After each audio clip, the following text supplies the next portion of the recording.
கல்யாணம் முடிச்சு கொடுத்துட்டு மகனுக்கு வாப்பா சொன்னார், மகன் இப்போ நீ கல்யாணம் முடிச்சுக்கிறது யாரோ பெத்த ஒருத்தி ஊராட பிள்ளை, அது தலையை தடவு, ஒன்றை பிள்ளை தானா வளரும், பொண்டாட்டியை நல்லா வச்சுக்கோ, அதில் வளர ஒன்றை பிள்ளை நல்லா இருக்குமுங்கிறதான் பழமொழி சொல்லுவாங்க. பழையவங்க என்ன சொல்லுவாங்கண்டா, இந்த மசட்டை இசா கேட்குறதெல்லாம் கொடுத்துடணும்ப்பா என்று சொல்லுவாங்க. உண்மையில் அதில் என்ன இருக்குதுண்டா, ஒரு மனைவி கர்ப்பம் அடைந்து பெற்றெடுக்கும் வரைக்கும் அவட மனநிலையை ரொம்ப பாதுகாத்து கொள்ளணும். அந்த நேரத்தில் அழுதால், அந்த நேரத்தில் பிரச்சனைப்பட்டால், அந்த நேரத்தில் குழம்பினால் அந்த குழந்தையை தாக்கும். இது நான் யூனிவர்சிட்டியில் டெவலப்மெண்ட் சைக்காலஜி படிக்கும்போது எனக்குள்ள மனசுக்குள்ளே இருந்துச்சு, இதெல்லாம் ஒரு தியரி, இதெல்லாம் ஒரு படிப்பு இருக்குமா என்று இருந்துச்சு. ஆனால் நான் கவுன்சிலர் ஆனதுக்கு பின்னால என்னட்ட இப்போ 2-3 வருஷத்துக்கு முன்னால் ஒரு கேஸ் வந்துச்சு. ஒரு எஜுகேட்டான ஒரு ஃபேமிலி, வாப்பா ஒரு அரச உத்தியோகத்தர், உம்மா வீட்டில் தான் இருக்கிற, ஆனால் நல்லா படித்த ஃபேமிலி, இருக்கக்கூடிய ஏரியாவும் கிழக்கு மாநிலத்தில் நல்ல ஒரு எல்லாம் படித்தவங்க இருக்கக்கூடிய ஒரு சூழல். அப்போ அந்த பிள்ளை வந்து என்ற மகன் படிக்கிற அதே ஸ்கூலில் ஆண்டு நாள் படிச்சுக்கிட்டு இருக்குது. அப்போ டீச்சர்ஸ் சொல்கிறாங்க, அந்த பிள்ளை வெரி ஸ்லோவாக இருக்குது, ஆனால் கேட்டால் பதில் சொல்லுது, எழுத மாட்டேங்குது, ஓரமாக போய் உட்கார்ந்து சோகமாக இருக்குது, ஏதோ ஒரு குறை இருக்கிற மாதிரி தெரியுது. அப்போ ஸ்கூல் கவுன்சிலர் வந்து ட்ரை பண்ணி பார்க்குறாரு, முடியலை. அப்போ அவர் என்கிட்ட கேஸை தரார். நானும் போய் பார்த்துட்டு இதை கொஞ்சம் மெனக்கட்டு தான் பார்க்கணும்னு சொல்லி பேரண்ட்ஸை தொடர்பு கொண்டு வீட்டை பிள்ளைய கூட்டிகிட்டு வாங்க, இந்த கவுன்சிலிங் சென்டருக்கு கொண்டு வாங்கன்னு சொல்லிட்டேன். பிள்ளைய கொண்டு வந்துட்டாங்க. பிள்ளையை விசாரித்து பார்த்ததில் அந்த பிள்ளைக்கிட்ட இருக்கக்கூடிய நடத்தை மாற்றங்கள், ஏதோ ஒன்று இழந்த மாதிரி ஒரு தவிப்பு, அந்த பிள்ளையோட முகத்தில் இந்த 2 புருவமும் இப்படி சேர்ந்து சுருங்கி ஒரு ஒரு அதிர்ச்சியை சந்தித்த ஒரு ஆளை முகம் மாதிரி பெரும்பாலும் அந்த முகம் இருக்கிறத நான் பார்க்கக்கூடியதாக இருந்துச்சு. பிள்ளைகள், சின்ன பிள்ளைகளுக்கு கவுன்சிலிங் செய்கிறது, ரோல் பிள்ளை விளையாட விட்டு அந்த விளையாட்டில் அந்த என்ன பாத்திரத்தை எடுக்குது, என்ன மாதிரியான பாத்திரத்தை எடுக்குது, அதில் எப்படி அவங்களோட பிஹேவியர் இருக்குதுங்கிறத பார்த்து தான் மைண்டை வந்து ரீட் பண்ண முடியும். அப்படியெல்லாம் விளையாட விட்டும் எனக்கு ஒன்றுமே புரியலை. அப்போ அந்த தாயிடத்தில் அந்த பிள்ளைகளை விளையாட விட்டு பேசிட்டு இருக்கும்போது அந்த பிள்ளையில் உள்ள மாற்றங்கள் என்ன செய்யுது அப்படின்னு கேட்டேன். அவள் சில அதிர்ச்சியான விஷயத்தை தந்தா உண்டு. அவ சொன்னா, இந்த பிள்ளை வந்து என்ன செய்தாண்டா, திடீரெண்டு ஒரு 2 வாரத்தில் ஒரு மாசத்துல திடீரெண்டு எழும்பி உம்மாட கழுத்தை கட்டி பிடிச்சிட்டு வாப்பா உம்மா கடிக்காரன் பிள்ளை கத்துது. பாப்பா உம்மா கடிக்காரன், இல்லை மகள், இல்லை மகள், இன்னும் பாப்பா படுக்கிற இங்கே பாருங்க அப்படின்னு. வாப்பா எழும்பி, என்ன மகள், நான் நீங்கள் சண்டை பிடிக்கிறதா அடிக்கடி என்று கேட்டேன். இப்படி கேட்பீங்க என்று எனக்கு பயமாக இருக்கு மௌலவி, நாங்கள் சரித்திரத்தை சண்டை பிடிச்சதே கிடையாது, எங்களுக்குள்ள எந்த பிரச்சனையும் கிடையாது மௌலவி. அப்போ நாங்கள் பக்கத்து வீட்டில் புருஷன் பொண்டாட்டி சண்டை பிடிச்சிருக்கிறாங்களான்னு. இல்லே மௌலவி, அந்த ஏரியாவே அப்படியெல்லாம் கிடையாது.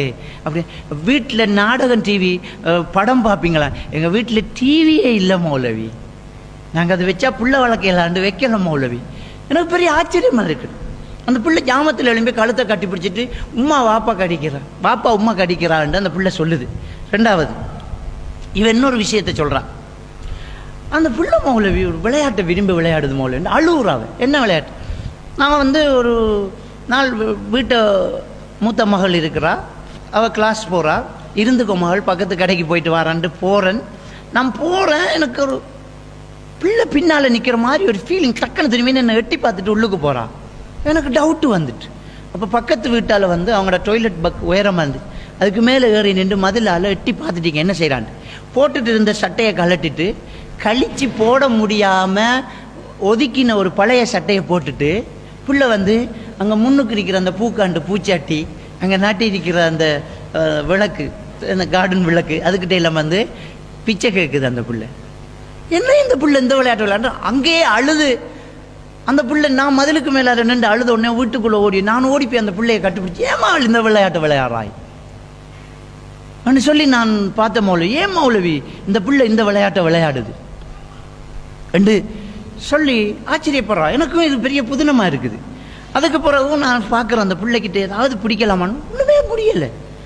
அப்போ அந்த மூத்த பிள்ளை டியூஷன் போகிறேன், அது எத்தனை படிக்குது, அது 7வது படிக்குது. இது ஒரு 4ஆம் ஆண்டு, 9 வயசு, சாரி 4ஆம் ஆண்டு இல்லை 3ஆம் ஆண்டு, அப்போ ஒரு 8 வயசு.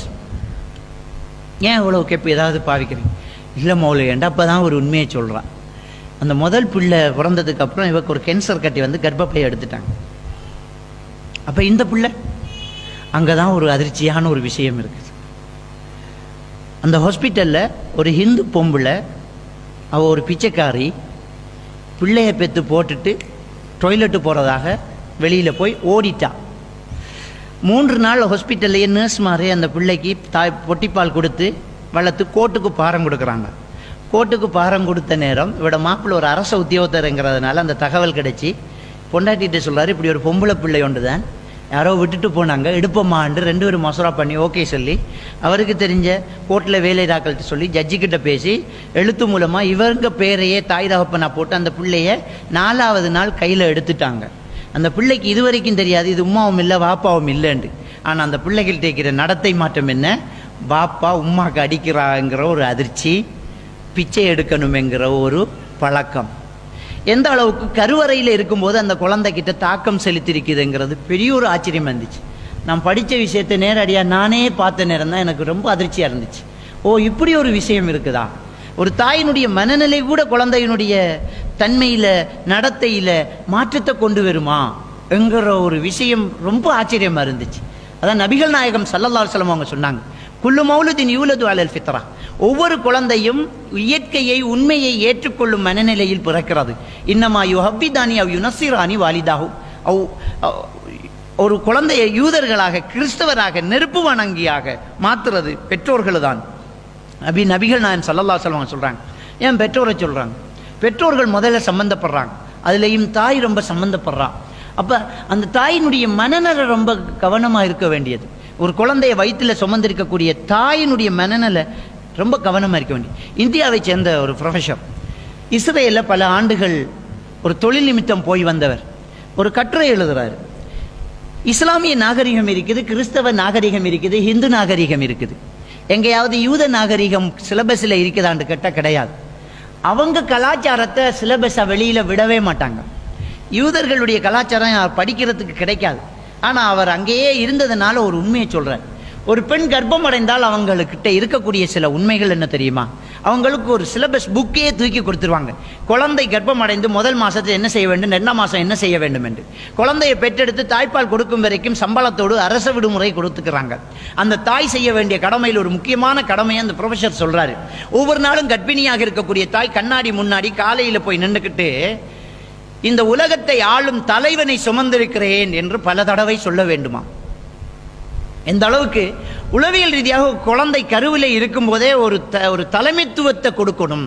நீ தான் இந்த உலகத்தை ஆளப்போற, நீ தான் தலைவன், ஒன்றை ஜெயிக்க யாருக்கும் இயலாது என்கிற ஒரு எண்ணத்தை ஒரு தாய் மனதில் நினைத்து நினைத்து அந்த குழந்தையை வளர்க்க வேண்டும் என்கிறது யூதர்களுடைய ஒரு திட்டமிடல். இஸ்லாமிய மார்க்கம் அழகாக நமக்கு சொல்லி தந்திருக்கு. எவ்வளவு ஆணித்தரமான ஒரு உண்மையை நபிகள் நாயகம் ஸல்லல்லாஹு அலைஹி வஸல்லம் அவங்க சொல்லித்தராங்க. ஒரு மனிதனுடைய நாவினாலும் கையினாலும் அடுத்தவனுக்கு எந்த பிரச்சனையும் வரலாட்டி அவன்தான் முஸ்லீம் என்று ரசூலுல்லாஹி ஸல்லல்லாஹு அலைஹி வஸல்லம் சொல்றாங்க. அல் முஸ்லிம் மன் சலிம் அல் முஸ்லிமூன மின் லிசானி வ யதிஹி. தன்னுடைய நாவினாலும் கையினாலும் அடுத்தவனுக்கு எந்த பிரச்சனையும் வராட்டி தான் அவன் உண்மையான விசுவாசி, உண்மையான ஒரு முஸ்லீம். இப்படி ஒவ்வொரு தாயின் தகப்பனும் இருந்த ஒரு குழந்தை எந்த விதத்திலும் பிரச்சனைக்குரிய பிள்ளையாக இருக்காது. எந்த விதத்திலும் அந்த பிள்ளையினுடைய நடத்தையில் மாற்றம் ஏற்படாது. நாவினாலும் கையினாலும் அடுத்தவங்களுக்கு பிரச்சனை வராமல் இருந்தா அந்த குழந்தை எப்படி இருக்குன்னு சிந்திச்சு பாருங்க. இன்னைக்கு குழந்தைகளுடைய கருவளர்ச்சியில் ஏற்படக்கூடிய தாக்கத்துக்கு முக்கியமான ஒரு காரணம் புகைத்தல். இந்த புகைத்தலினால் இன்னைக்கு இலங்கையில் வருஷத்துக்கு 25,000 பேர் மரணிக்கிறாங்க. WHO ரிப்போர்ட்டின் படி உலகத்தில் 6 செகண்டுக்கு ஒரு ஆள் மவுத்தாகுது புகைத்தலினால். 6 செகண்டுக்கு ஒரு ஆள் மவுத்தாகுது. அப்ப இலங்கையின் புள்ளி விவரப்படி ஒரு நாளைக்கு 70 to 72 பேர் மரணிக்கிறாங்க. டாக்டர் கீத்மூர் சொல்றார். டாக்டர் கீத்மூர்ங்கிறவர் இந்த டாக்டர்மாரெல்லாம் தெரியாத ஒருத்தர் கிடையாது. The text book of basic of cell biology என்ற புத்தகத்தை எழுதி பிரபலியம் அடைஞ்சவர். புகைத்தலால் இன்றைக்கு மரணிக்கக்கூடிய எண்ணிக்கையில் அதிகமானவர்கள் புகைக்காதவர்கள் என்று சொல்றார். ஏன்னா புகைக்கக்கூடியவர்களோடு பக்கத்தில் இருப்பவர்கள். ஒரு கணவன் புகைக்கும் போது பக்கத்தில் மனைவி இருக்கிறாள், அந்த மனைவியின் கர்ப்பத்தில் இருப்பது கூட பாதிக்கப்படுகிறது என்றால் எவ்வளவு பெரிய ஒரு ஆபத்தை நாம சந்திச்சுட்டு இருக்கிறோம். சாதாரண விஷயம் கிடையாது ஒரு குழந்தையை உருவாக்க இருந்தது. இன்னைக்கு இலங்கை கவர்மெண்ட் பப்ளிக் பிளேஸ்ல குடிக்கக்கூடாது, மது குடிக்கக்கூடாது, இன்னைக்கு புகைத்தல் கூடாது, புகைக்க கூடாது என்று தடை விதிச்சிருக்கியே. அதனால பப்ளிக் பாதிக்கப்படுறாங்கிறதுனால ஒரு பஸ் ஸ்டாண்டில் குடிக்கிற, ஒரு பஸ்ஸில் குடிக்கிற, ஒரு ஹோட்டலில் குடிக்கிற, அங்கே இருக்கிற மற்றவங்கள்லாம் அநியாயமாக பாதிக்கப்படுறாங்க. அதனால அது குற்றம். நீ வேணும் வீட்டில் குடிச்சிக்கோ, ஏன்னா ஒம்பொண்டாட்டி தானே அப்படின்னு கவர்மெண்ட் தடுக்குது. ஆனால் உண்மையில நாம என்ன செய்யணும்? பப்ளிக்கில் குடிக்காம வீட்டில் குடிக்கிறோம். அப்போ வீட்டில் மனைவியை கொள்ளலாமா? ஒருத்தன் டாய்லெட்டை குடிச்சிட்டு வரான், அந்த டாய்லெட்டு தான் பொண்டாட்டி கர்ப்பமாக போகிறான். போய் அங்கே போயிட்டு வரான். அவன் குடிக்கிறது இல்லை, ஆனால் அதை காற்றை சுவாசிக்கிறான். அதில் இருக்கக்கூடிய நெக்கோட்டின் அவங்க